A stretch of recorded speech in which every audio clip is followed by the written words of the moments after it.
March 18, 1945. The west bank of the Rhine near Viersen, Germany. German artillery observers on the eastern bank have been tracking an American buildup in this sector for 2 days. Through their rangefinders and from Luftwaffe night reconnaissance, they can see what appears to be a massive assembly of force.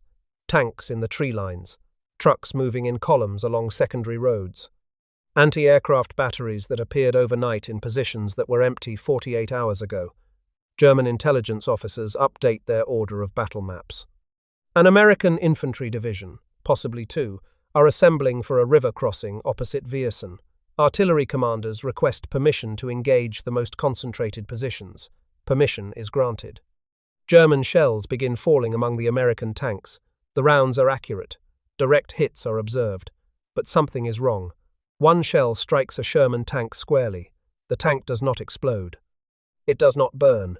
There is no secondary detonation, no ammunition cooking off, no fuel fire.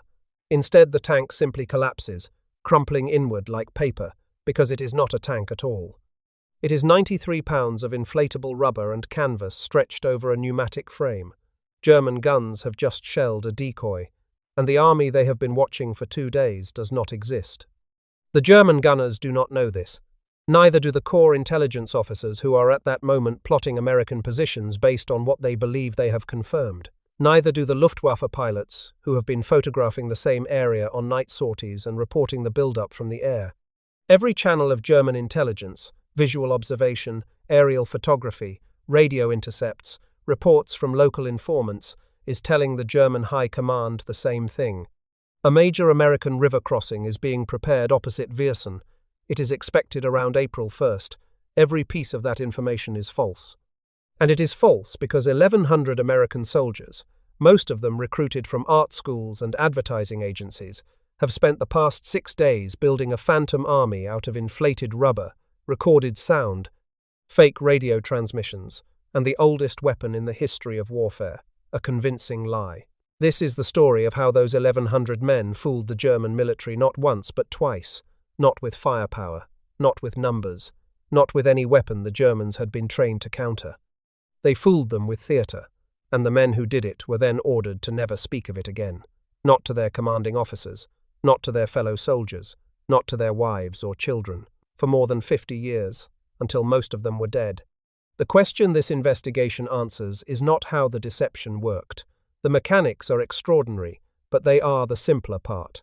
The question is why the Germans, who had built the most sophisticated intelligence apparatus in Western Europe, who had officers trained to detect exactly this kind of trick, who knew that deception was a weapon the Allies used, could not see through a lie that was, at its core, made of air. To answer that, we need to go back to the moment the idea was born. Not in an American planning office, not in Washington. In the North African desert, 2 years before the Rhine, where the British showed the world what a fake army could do, and an American intelligence officer watched and decided his country needed one of its own. October 1942, the western desert of Egypt. Lieutenant General Bernard Montgomery is preparing the Second Battle of El Alamein against Erwin Rommel's Afrika Korps. Montgomery has a problem. He needs to attack from the north, but Rommel's intelligence is watching the northern sector closely. If the Germans detect the build-up, they will reinforce exactly where Montgomery intends to strike. The British solution is an operation called Bertram. Bertram does not try to hide Montgomery's army. It tries to show Rommel a different army in a different place. In the south, where Montgomery does not intend to attack, the British build a phantom armoured corps. They construct approximately 2,000 dummy vehicles, fake supply dumps, a fake water pipeline being laid at a pace calculated to tell German intelligence that the attack cannot come before early November. They position real tanks in the northern sector but disguise them as supply trucks, using canvas covers shaped to change their silhouette. The principle is simple and devastating. You do not make your army invisible. You make it visible in the wrong place. And you make sure that every source the enemy relies on, his reconnaissance aircraft, his signals intercepts, his agents, all confirm the same false picture at the same time. Rommel falls for it. His reserves are positioned in the south when Montgomery strikes in the north. El Alamein becomes the turning point of the North African campaign. Among those who witnessed British deception firsthand in North Africa was an American officer named Ralph Ingersoll. Before the war, Ingersoll had been the founder and publisher of the New York newspaper PM. He was not a career military man. He was a journalist, an observer, a man trained to notice how stories are constructed and how audiences are persuaded.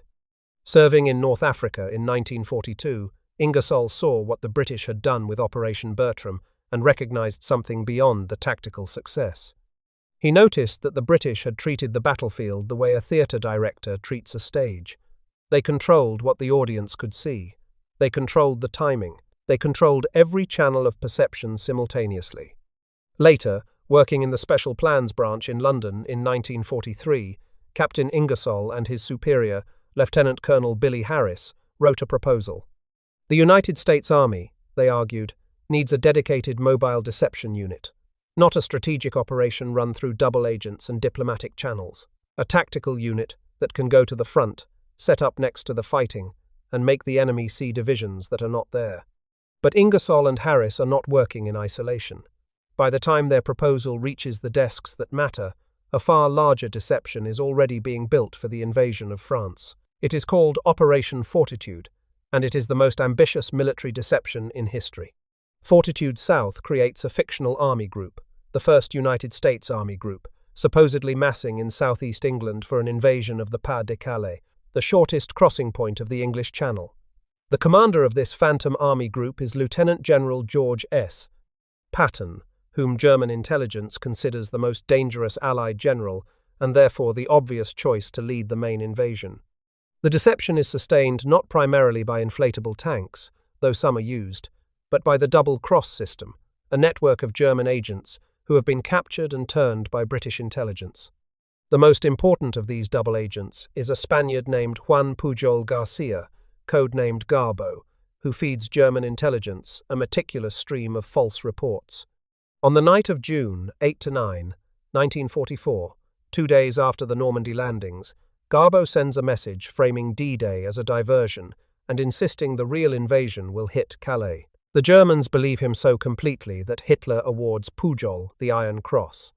Powerful German reserves, including panzer divisions and the 15th Army, are held at the Pas-de-Calais for approximately 7 weeks after D-Day, waiting for an attack that will never come.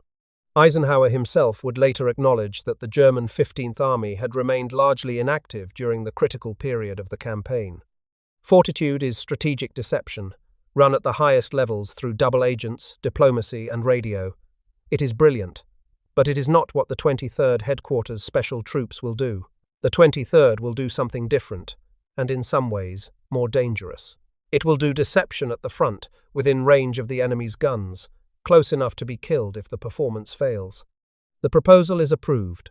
On January 20, 1944, the 23rd Headquarters Special Troops is activated at Camp Forest, Tennessee. Its first commander is Colonel Harry L. Reeder, a combat officer who had previously commanded the 46th Armored Infantry Regiment of the 5th Armored Division. Reeder is given 82 officers and roughly 1,000 enlisted men. The total strength of the unit will never exceed 1,100. They are expected to impersonate forces of up to 30,000. The ratio is roughly 27-1. They will do it with 4 capabilities, each handled by a separate component unit, all operating simultaneously, like the sections of an orchestra playing different parts of the same piece. The first component is the 603rd Engineer Camouflage Battalion, the largest at 379 men. These are the visual deceivers.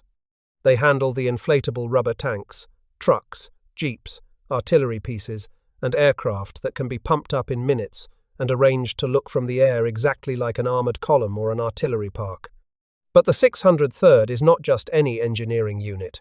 Its men are recruited from art schools, Pratt Institute in Brooklyn, the Cooper Union in Manhattan, advertising agencies and design studios across the eastern seaboard. The unit's own official history records that it was composed mainly of artists from New York and Philadelphia, with an average intelligence quotient of 119. The men who will spend the next year inflating rubber tanks in freezing mud have been trained to understand light, shadow, perspective, and how the human eye reads depth and mass from a distance. They are, in the most literal sense, painting a picture for the enemy. The second component is the Signal Company Special, roughly 296 men, formerly the 244th Signal Company. These are the radio deceivers. German signals intelligence is sophisticated.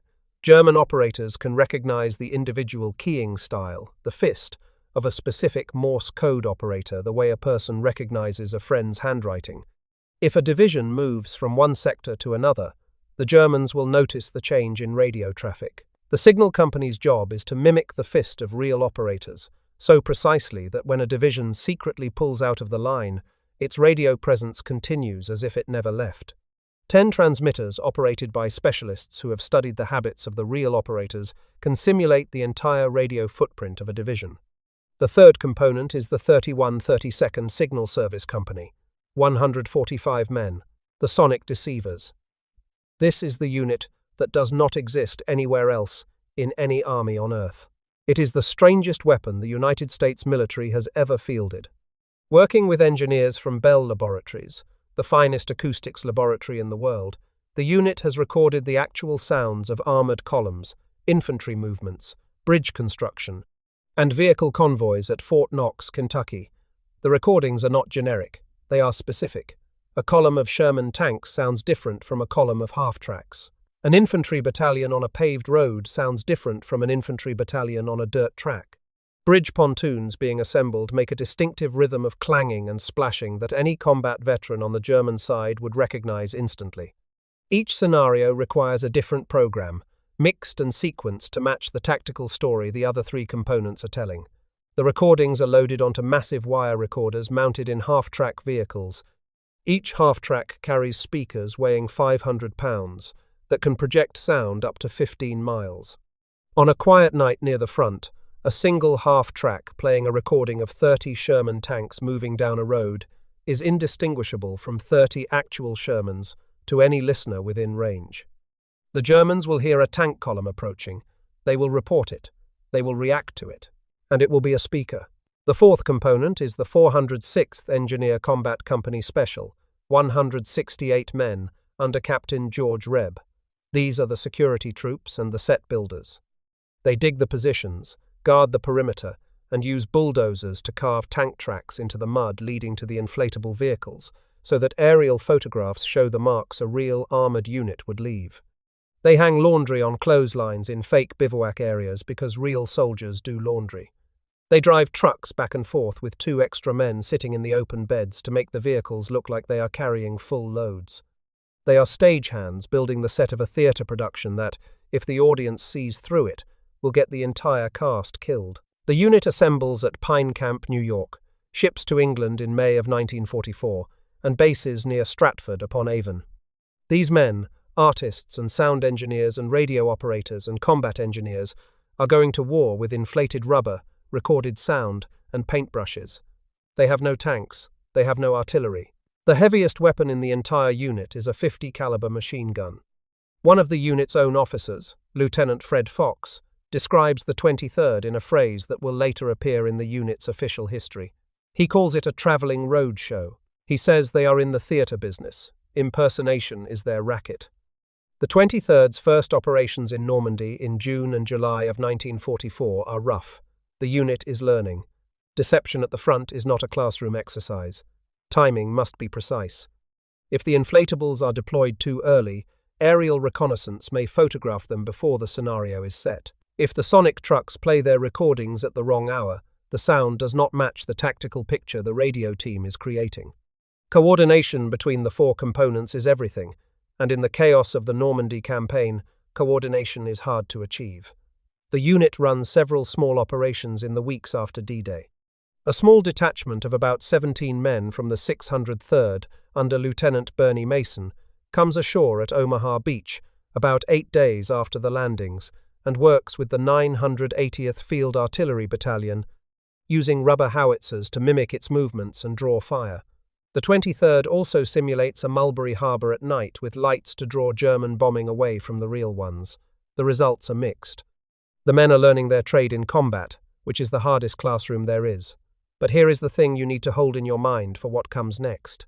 Within 3 months of those early fumbling operations, these same men, fewer than 500 of them, will be standing alone in a 70-mile gap in the front line of the most aggressive army commander in the European theatre. They will be pretending to be 8,000 soldiers of an armored division. There will be nothing between them and the German forces across the river but inflated rubber, sound recordings, and their nerve, and the Germans will believe every word of the lie. September 1944. George Patton's Third Army has raced across France at a speed that has stunned both the Allies and the Germans, but the advance has outrun its supply lines. Patton is stalled near the Moselle River, and he is fixated on taking the fortress city of Metz. To mass the forces he needs for the assault, he has to strip troops from other parts of his line. The result is a 70-mile gap in the northern sector of his front, held only by a thin cavalry screen. If the Germans probe that gap and discover there is nothing behind it, they can drive straight into Patton's flank. Patton knows the danger. In a letter to his wife, he writes words that capture the situation exactly. He says there is one rather bad spot in his line, but he does not think the Germans know it. He says he is hiding it now by the grace of God and a lot of guts. The guts he is referring to belong to the 23rd Headquarters Special Troops. On September 14, 1944, Colonel Reeder receives orders at the unit's base near Paris. Major General Walton Walker's 20th Corps wants the 23rd to project an armoured division along the Moselle as fast as possible. About half the unit pulls out at 4 in the afternoon for a 200-mile drive to the front. Crossing into newly liberated Luxembourg on September 15, the men begin Operation Bettembourg. Their mission is to impersonate the 6th Armoured Division, specifically Combat Command A, Combat Command Reserve, and the division headquarters. The real 6th Armoured has been pulled south for Patton's push on Metz. Roughly 400 to 500 Ghost Army soldiers are going to pretend to be more than 8,000 men of a full armoured division, complete with tanks, artillery, and a commanding general. They deploy everything they have. Inflatable Sherman tanks are pumped up in the woods near Bettembourg, north of the town of Abweiler. The sonic half-tracks move into position for nighttime broadcasts, playing recordings of tank columns moving along roads on moonless nights when sound carries farthest and verification is impossible. The signal company sets up 10 radio transmitters in spoof nets tied into the real flanking units, generating the exact pattern of radio traffic a resting armoured division would produce. The 406th Engineers carve tank tracks with bulldozers and set up visible water points, and then the special effects begin. Men paint 6th Armoured Division markings on every vehicle. They sew on fake shoulder patches. Military police with 6th Armoured insignia are posted at road junctions. A phony Major General is created, an officer dressed to look like the division commander, riding in a staff car with the correct pennant and accompanied by machine gun-toting bodyguards.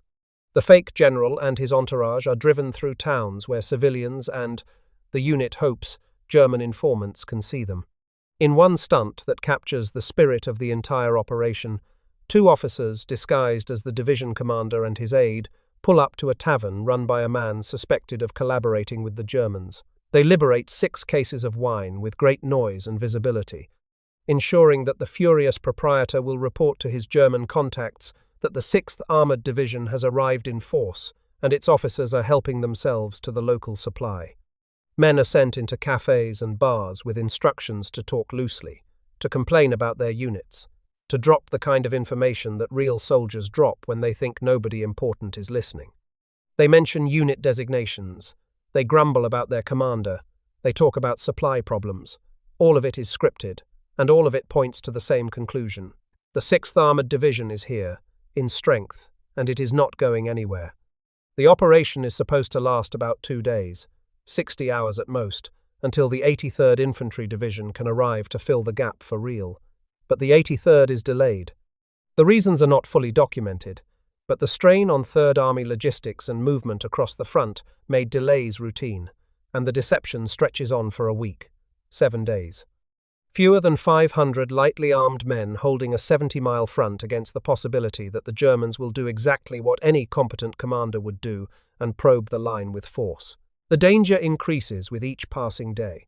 The longer an inflatable army sits in one place, the greater the chance that a low-flying reconnaissance aircraft will notice something wrong with the shadows, or that a patrol will get close enough to see that the tanks have no tracks beneath them, or that a local civilian will wander through the perimeter and realize what the Americans are actually doing.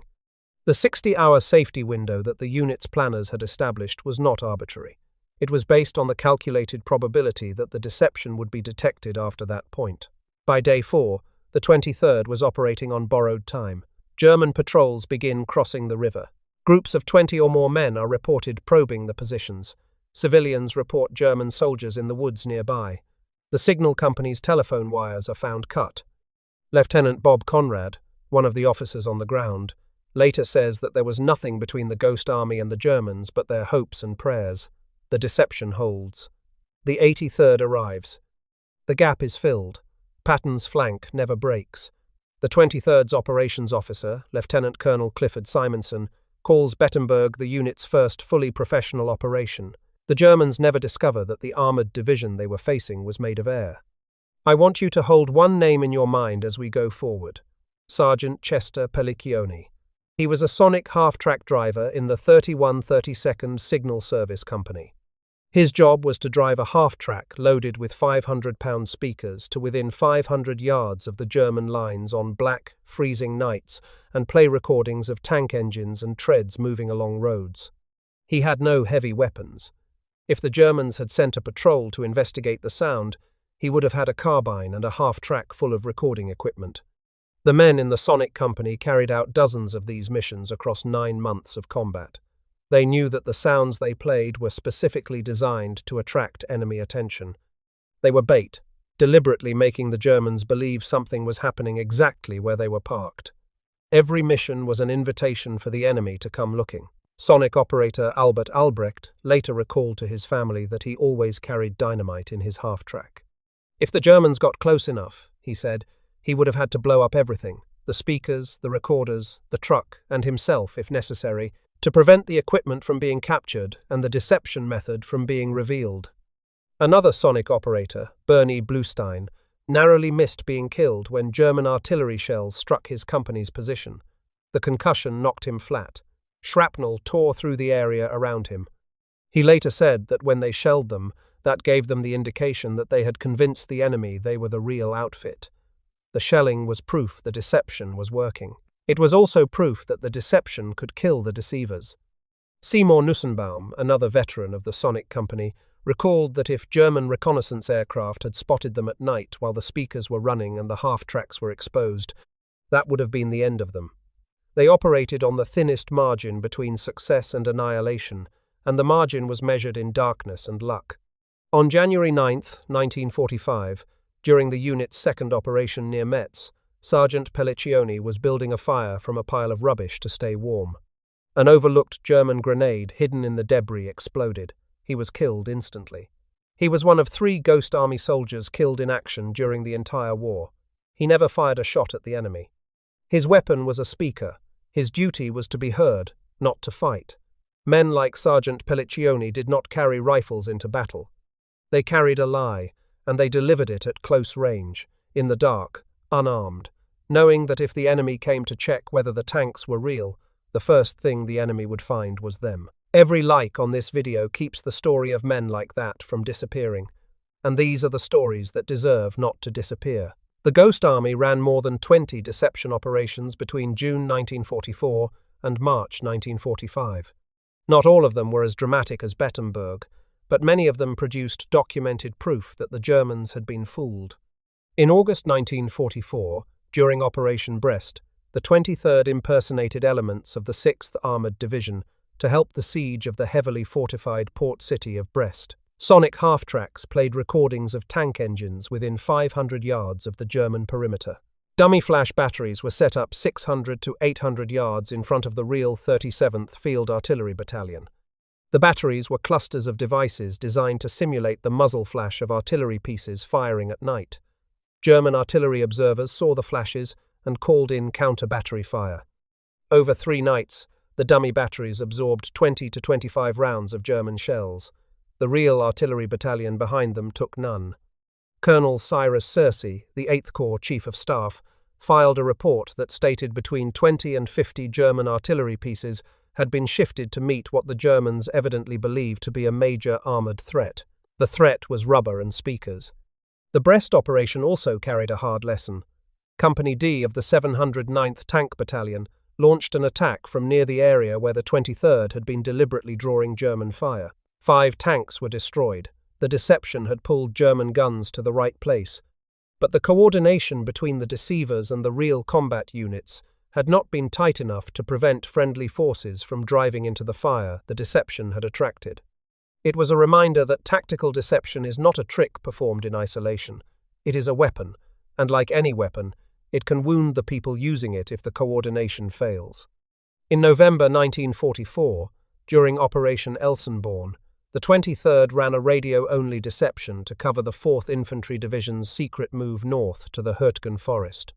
The 4th Division had been identified by German signals intelligence.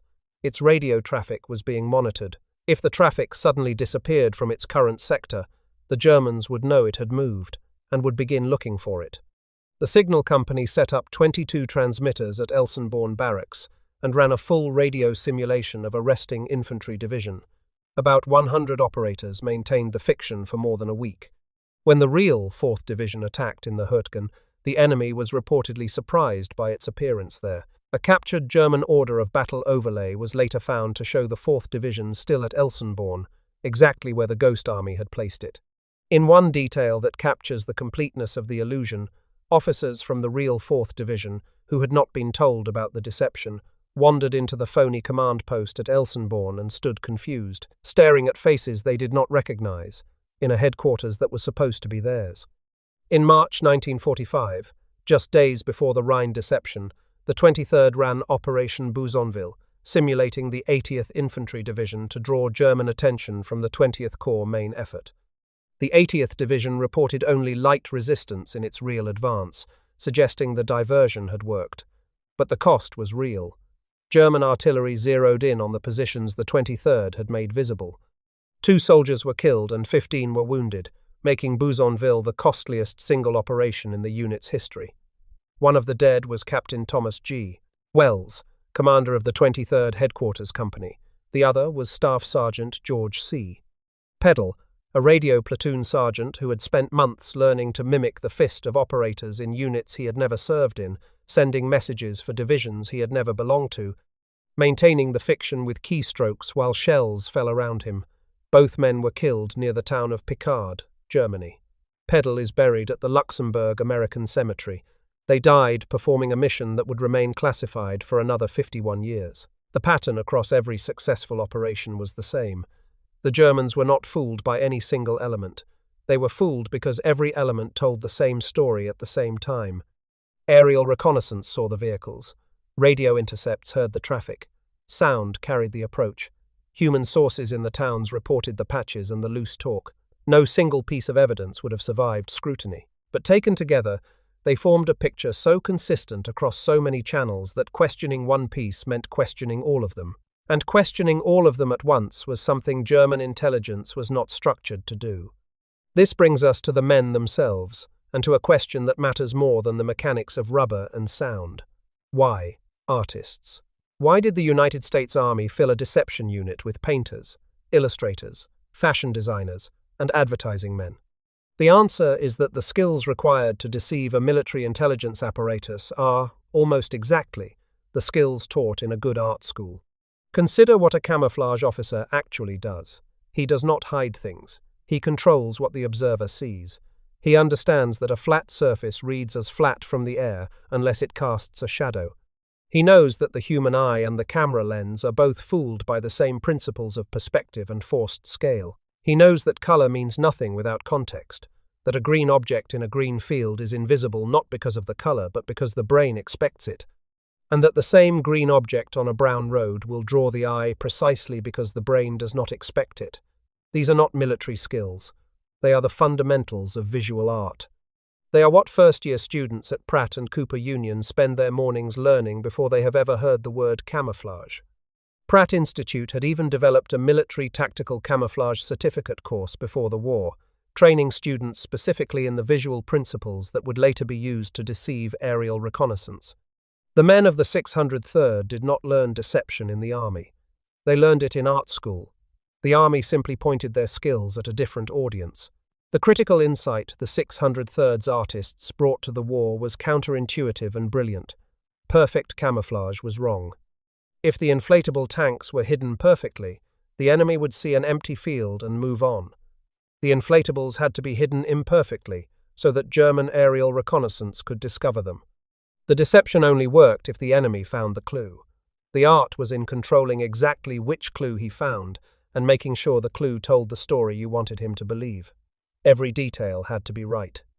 Bulldozers carved tank tracks in the mud leading up to each inflatable vehicle because a real tank leaves tracks, and an aerial photograph of tanks with no tracks around them would raise immediate suspicion. Laundry was hung on clotheslines in fake bivouac areas because real soldiers do laundry. Trucks were driven back and forth with extra men sitting in the open beds because empty trucks do not move in convoys. Officers collected what the unit called poop sheets, detailed intelligence on the target division's shoulder patches, vehicle markings, bumper codes, command post configurations, and the personal habits of its officers, so that every visible detail of the impersonation matched what the Germans already knew about the real unit. Among the men doing this work were people who would become some of the most important visual artists of the 20th century. Bill Blass, who would become one of the most celebrated fashion designers in American history, spent 1944 painting fake insignia on trucks in the rain. Ellsworth Kelly, who would become a giant of abstract art and minimalism, served in the 603rd. Art critics later argued that his wartime camouflage experience profoundly shaped his approach to shape, color, and perception, though Kelly himself was more modest about the connection, crediting the period mainly with teaching him about the relationship between an image and its viewer. Art Kane, who would become one of the most famous photographers in the world, known for his iconic 1958 portrait of 57 jazz musicians in Harlem, was a ghost army soldier. Arthur Singer, who would become one of the foremost wildlife illustrators in America, sketched German prisoners and French landscapes between operations. These men were not soldiers pretending to be artists. They were artists who had been put in uniform precisely because their art was the weapon. There is a moment from the war that captures the strangeness and the black comedy of what these men were doing better than anything in the official records. During one operation, 2 French civilians on bicycles slipped through the security perimeter and came upon a scene that must have tested their sanity. 4 American soldiers, grunting and laughing, were carrying a Sherman tank, a 40-ton Sherman tank. 4 men had lifted it over their heads and were walking with it across a field. It was, of course, an inflatable, weighing 93 pounds, fully inflated according to the unit's official history. But the Frenchmen did not know this. The incident was witnessed by Arthur Shilstone, one of the unit's artists, who tried to shoo the civilians away. As they stared in disbelief, Shilstone told them the line that would become one of the most repeated in Ghost Army history, and the title of his famous painting of the scene. The Americans are very strong. If the 23rd Headquarters Special Troops had never done anything after Bettembourg and Brest and Elsenborn, their story would still be one of the most remarkable footnotes of the war. But the story does not end there. In March 1945, the Ghost Army was asked to do something it had never attempted, not to impersonate a single division, not to fill a gap in a line.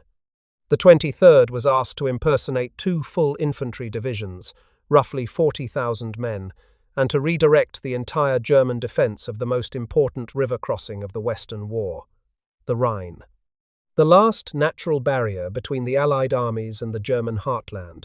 The operation was called Viersen. It was the 23rd's final deception and, by the unit's own official history, their best. The United States Ninth Army under Lieutenant General William H.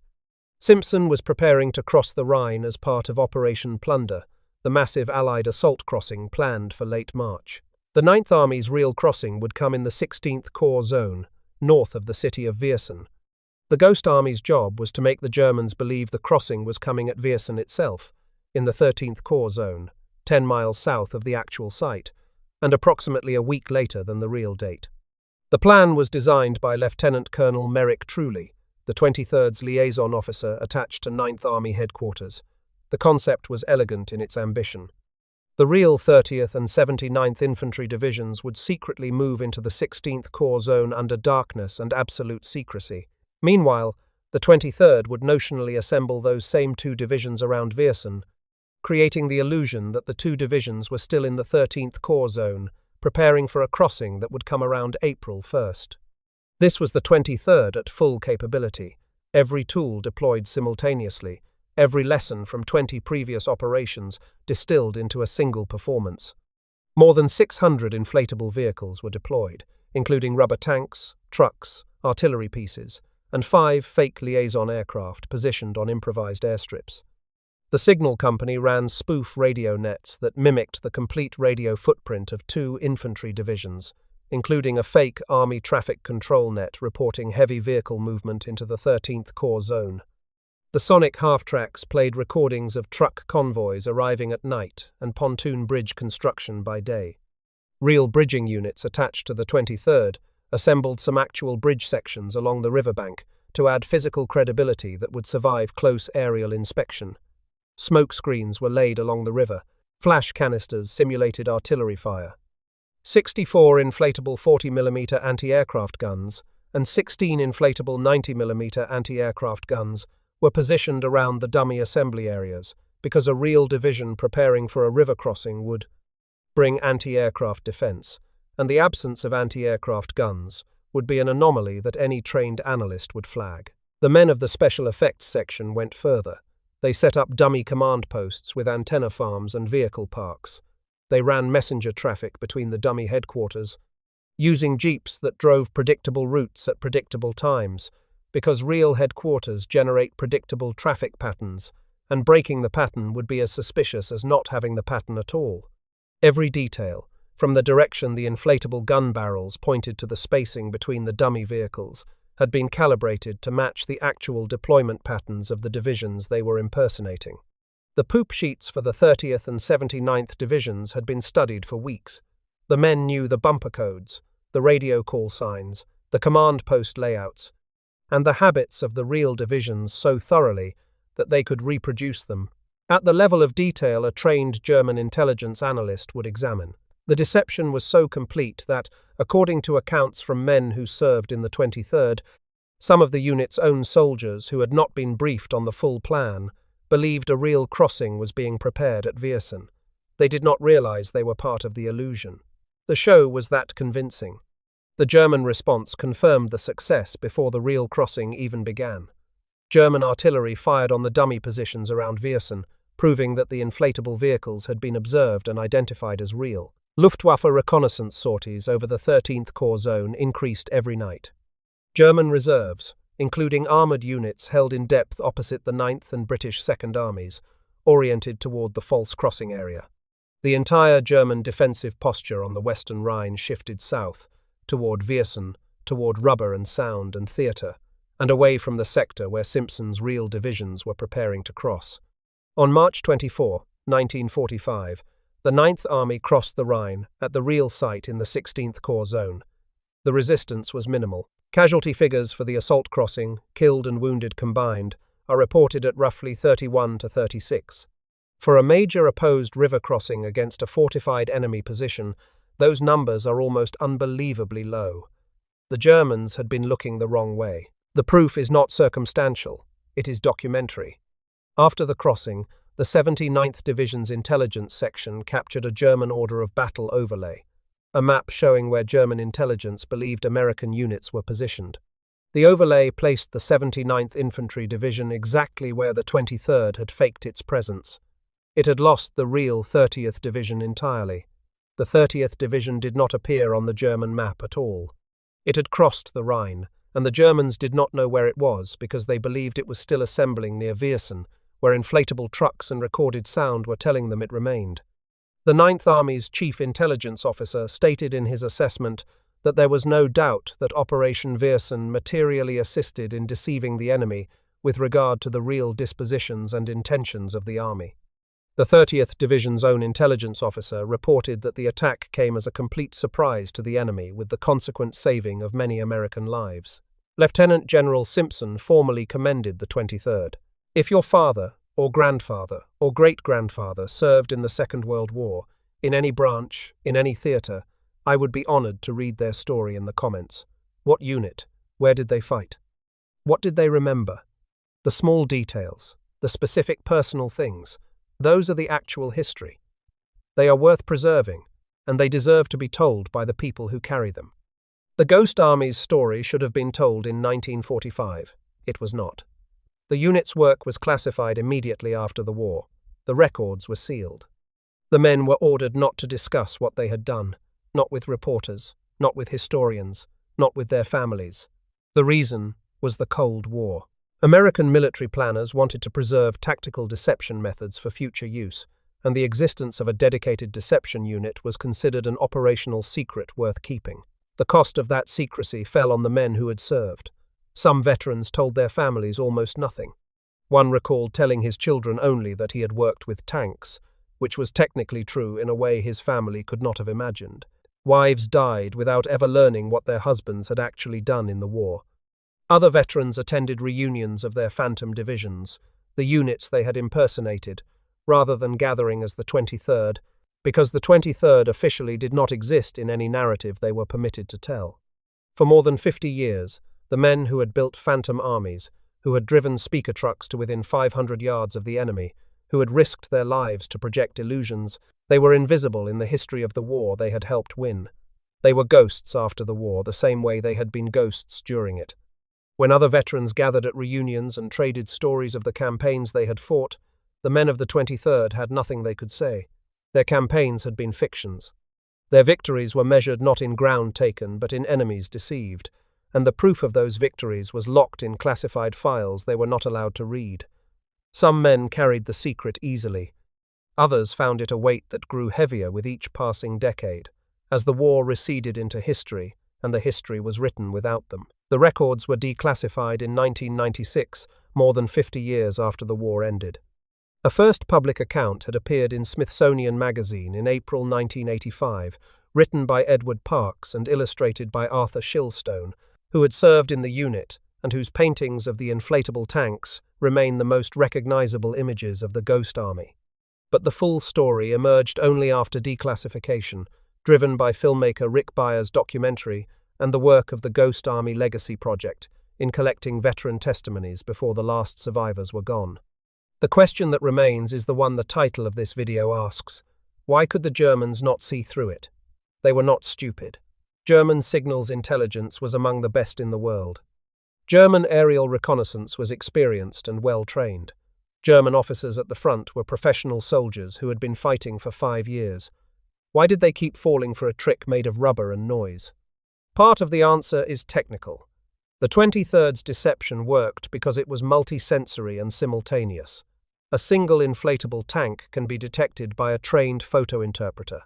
But an inflatable tank sitting in a field with realistic track marks leading to it, surrounded by fake bivouacs with laundry on the lines, supported by radio traffic that matches the unit it is supposed to represent, confirmed by sonic recordings of armor moving at night, and corroborated by reports from local informants who saw the shoulder patches and heard the soldiers complaining in bars, that is not a single clue. That is a complete picture, and German intelligence was not structured to cross-reference every channel simultaneously and ask whether the entire picture could be fabricated. Each channel was analyzed by a different branch. Signals intelligence confirmed what aerial reconnaissance had seen. Aerial reconnaissance confirmed what frontline observers reported. Each branch validated the others, and no single branch had the authority or the inclination to say that all of them might be wrong at once. But the deeper answer is doctrinal. The German military tradition valued offensive action, speed, maneuver, and the concentration of force at the decisive point. These are the principles of Clausewitz and Moltke. They are the principles that conquered France in 6 weeks and pushed to the gates of Moscow. They are magnificent principles for winning battles. They are not the principles that produce patient, theatrical, multi-layered deception sustained over days and weeks with the discipline to never break character. The Allied deception system was built on a different set of capabilities. A mobile tactical unit that could deploy and redeploy across the front. A controlled double-agent network feeding false intelligence through channels the enemy trusted. Signals intelligence, specifically ultra, that allowed the Allies to monitor in near real time whether the enemy was believing the deception or beginning to doubt it. And the institutional willingness to invest resources in making the enemy see things that were not there rather than simply trying to destroy the things that were. The Germans had nothing equivalent, not because they could not build it, because their military culture did not value it. Tactical surprise, absolutely. The Germans excelled at that. Rommel's 7th Panzer Division had earned the nickname Ghost Division during the fall of France in 1940, because it moved so fast that even German high command lost track of it. But that was surprise through speed and audacity, not surprise through illusion. Surprise through maneuver and speed is a different discipline than surprise through sustained, multi-channel theatrical illusion. The Ghost Army was, at its core, a theatre company performing on the most dangerous stage in the world, and the German military, for all its brilliance, had never built a theatre. It had never occurred to the Wehrmacht that a small unit of artists could be more strategically disruptive than a battalion of tanks, not by destroying anything, but by making the enemy destroy his own plan by reacting to things that were not there. By 1944, there was an additional factor. The Luftwaffe could rarely fly reconnaissance over Allied territory in England or deep behind Allied lines in France. The Germans were increasingly dependent on intelligence channels they could not independently verify, channels that in many cases were controlled by the British through the double-cross system of turned agents. The deceivers controlled the very channels the enemy trusted. It is difficult to detect a lie when the people you are relying on to tell you the truth are the ones telling the lie. I want to return now to the Rhine, to the German gun crews firing on the American positions at Viersen on March 18, 1945. They do not know that the tanks are rubber. They do not know that the truck convoys they heard the night before were recordings played from speakers on half-tracks. They do not know that the radio traffic their signals intelligence has been intercepting for a week was generated by 100 American radio operators sitting in a farmhouse, each one mimicking the keying style of a real operator from a real division that is secretly assembling 15 miles to the north. They do not know that the shoulder patches their agents reported seeing in the local villages were sewn on 12 hours ago by men who were wearing a different division's patches the day before. They do not know any of this, and when the shells hit the tanks, and the tanks do not explode, nobody on the German side has a category for what is happening. Because in their training, in their doctrine, in the entire framework of the German military tradition they have been raised in, there is no category for an army that was never there. The verdict on the Ghost Army is not that it won the war. The war was won by industrial production, by air superiority, by the fact that the Eastern Front consumed 80% of German combat power, by the million individual acts of courage performed by ordinary soldiers in every theatre. No deception, however brilliant, replaces the men who have to cross the river, take the hill, and hold the ground. But the Ghost Army demonstrated something that military strategists are still studying today. It demonstrated that perception is as real a battlefield as terrain. An enemy who believes a division is assembling in front of him will behave as if a division is assembling in front of him. He will dig in. He will call for reinforcements. He will orient his guns. And while he is doing all of that, the real division is crossing the river somewhere else, meeting light resistance, suffering 30 casualties instead of 3,000. The Ghost Army was something smaller and stranger than the forces that won the war. It was the proof that war is not only a contest of force, it is a contest of perception. And perception can be shaped by 1,100 men with art degrees and speaker trucks, and the willingness to stand in a field, unarmed, in the dark, making the enemy believe something that is not true, knowing that if the enemy comes to check, they have nothing to fight with except the lie itself. Military estimates cited by historians suggest the Ghost Army's operations saved between 15,000 and 30,000 American lives over the course of the war. That figure is an estimate, not a precise count. But even at the lower end, it means that 15,000 men came home to their families because a single unit of artists and sound engineers and radio operators, barely 1,000 strong, stood where they were not supposed to stand and made the enemy look the wrong way. 3 Ghost Army soldiers were killed performing these operations. Captain Wells and Staff Sergeant Peddle at Bouzonville, Sergeant Pelliccioni near Metz. Around 30 others were wounded by artillery fire, directed at positions they had deliberately made visible. These men were casualties of a kind of warfare that has no monuments, and until 1996, had no public record. They were hit by shells aimed at an army that did not exist, serving in a unit whose name they were not allowed to speak. The shelling of the dummy positions on March 18 is documented in the unit's official history and in after-action reports. The German confusion is confirmed by the captured order of battle overlay. What the German intelligence officers plotted on their maps, what they reported to their chain of command, All of it was real reporting of an unreal army. That is not speculation. That is the historical record. For 50 years, the men of the 23rd kept the secret. They went home. They became fashion designers and painters and photographers and salesmen and teachers. They did not tell their wives. They did not march in parades as the Ghost Army. They could not explain the gap in their service records or the strange patches they had worn or the reason they had no combat stories that sounded like anyone else's combat stories. They were asked what they did in the war, and they changed the subject, or they said something vague, or they said they worked with tanks, which was true in ways nobody could have guessed. Then, in February 2022, President Biden signed the act awarding the Ghost Army the Congressional Gold Medal, the highest civilian honor the United States Congress can bestow. On March 21, 2024, at the United States Capitol, 3 of the 7 surviving veterans of the 23rd accepted the medal in person: Bernard Bluestein, John Christman, Seymour Nussenbaum, men in their late 90s, standing in the building that represents the country they had served 80 years earlier with rubber tanks and recorded sound. They had waited a lifetime to be recognized for a war they fought without weapons, in a unit that did not officially exist, performing a mission they were forbidden to describe. Bernard Bluestein, one of the last surviving members of the Ghost Army, passed away on March 25, 2026, at the age of 102.